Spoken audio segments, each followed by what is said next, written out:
Hello बच्चों, स्वागत है हमारे YouTube चैनल कॉन्सेप्ट सिग्मा में। मैं किशन यादव। तो आज हमारे सामने क्लास 10 के मैथ से एक्सरसाइज 5.2 का क्वेश्चन नंबर 18 है। इससे पहले मैंने 17 तो क्वेश्चन तक आपको करवा दिया था।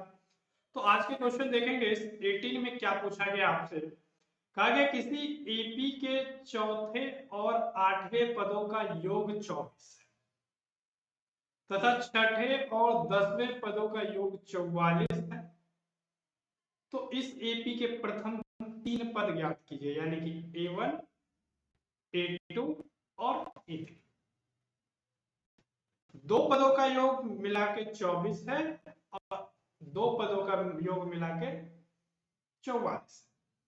कहने का मतलब ये है कि चौथे पद और आठवें पदों को जोड़ दे तो 24 और छठे और 10वें पदों को जोड़ दे तो 44। तो दोनों को आप लिखोगे तो कुछ इस प्रकार लिखो। चौथे पद को लिखोगे तो A4 और प्लस में आठवें पद को लिखोगे तो A8 इक्वल टू जोड़ के आ रहा है 24, तो 24। अब आप ये जानते हैं कि चौथे पद को थोड़ा और तोड़ के लिखा जाए तो ऐसे लिखा जा सकता है A प्लस 3D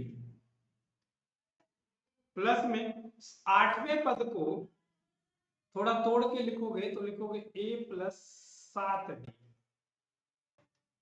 और बराबर में होता है 24। ठीक है, अब जरा जोड़िए A को A के साथ तो हो जाएगा 2A। 3D को 7D में जोड़ेंगे तो 3D और 7D मिलके हो जाता है 10D बराबर में आपके पास है 24। ठीक है, अब जरा ध्यान से देखो तो सब दो के पहाड़े में कटे। दो के पहाड़े में 2 एक बार में, 10 5 बार में और 24 12 बार। तो सबको थोड़ा छोटा रूप दे दो, यानी कि 2 एकम 2, 2 पंचे 10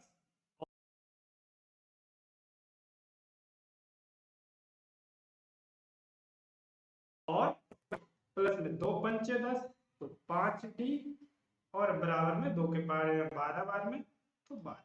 इसको मानते हैं यह है समीकरण 1। ठीक है, अब आगे छठे और 10वें पदों का योग 44 है, यानी कि छठे पद और 10वें पद को जोड़ के 44। तो उसको भी इसी प्रकार लिखेंगे। छठे पद लिखेंगे A6 और प्लस में 10वें पद को लिखेंगे A10 बराबर 44।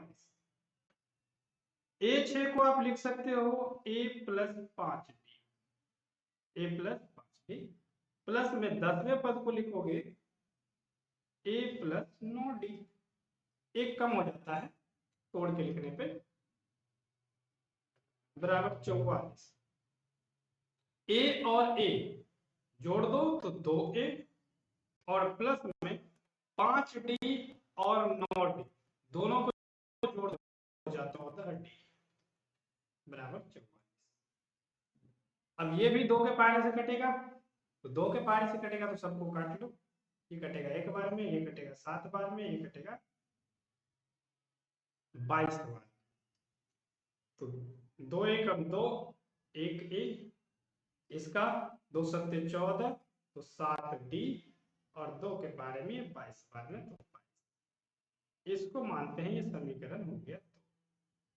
अब समीकरण 1 और 2 में A और A सेम है, घटा लेंगे तो D की वैल्यू आ जाएगी। तो समीकरण 1 में से 2 को घटा, पहले ऐसा लिखते हैं। समीकरण 1 में से 2 को घटाने पर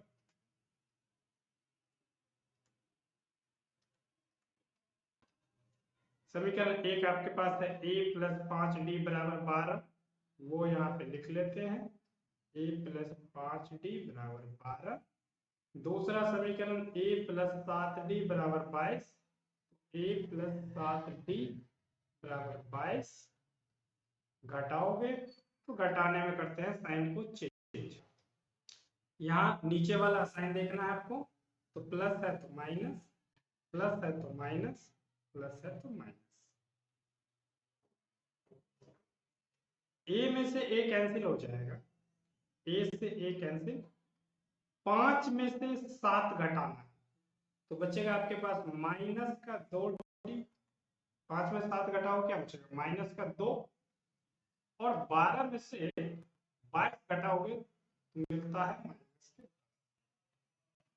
माइनस से माइनस कैंसिल, माइनस से माइनस कैंसिल, तो आपके पास बचता है 2d बराबर 10। ठीक है, तो d बराबर कितना होगा, समीकरण आपने पढ़ा होगा तीसरे चैप्टर में, तो याद आ रहा होगा कि d बराबर 10 और बटे में ये 2 से भाग दे दोगे 2 पंचे 10, तो d की वैल्यू आ गई 5। अब d का वैल्यू 5 आ गया है, तो d का मान किसी भी समीकरण में रख दो, या तो 1 में या फिर 2 में, तो वहां से a का मान, तो हम समीकरण 1 में d का मान रख देते हैं। नेक्स्ट पेज पे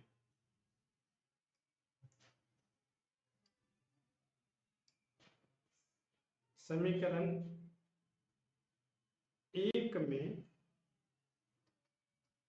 d का मान रखने पर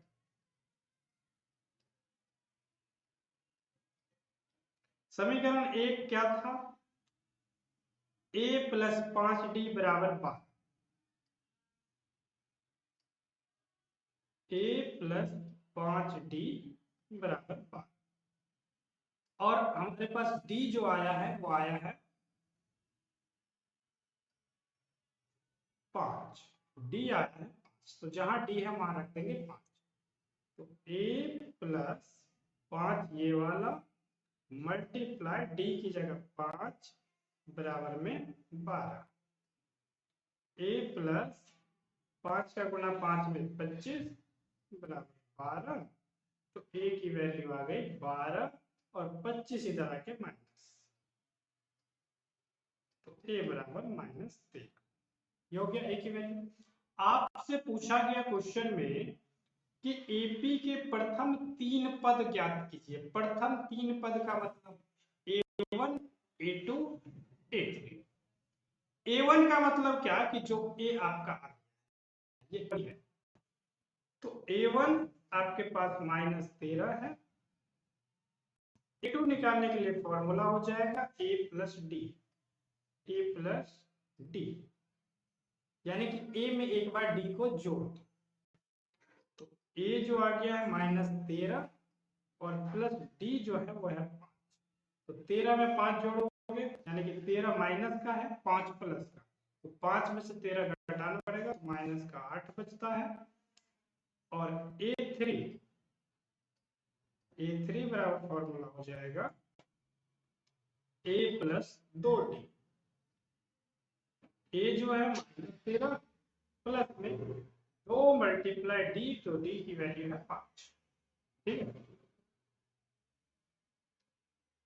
-13 और प्लस में 2 पंचे 10, 10 में से 13 घटा लेते हो तो ये हो जाता है आंसर कंप्लीट। उम्मीद है समझ में आया होगा। वीडियो अच्छी लगी हो तो लाइक कीजिए, शेयर कीजिए, और चैनल पे नए हैं तो सब्सक्राइब कीजिए। धन्यवाद।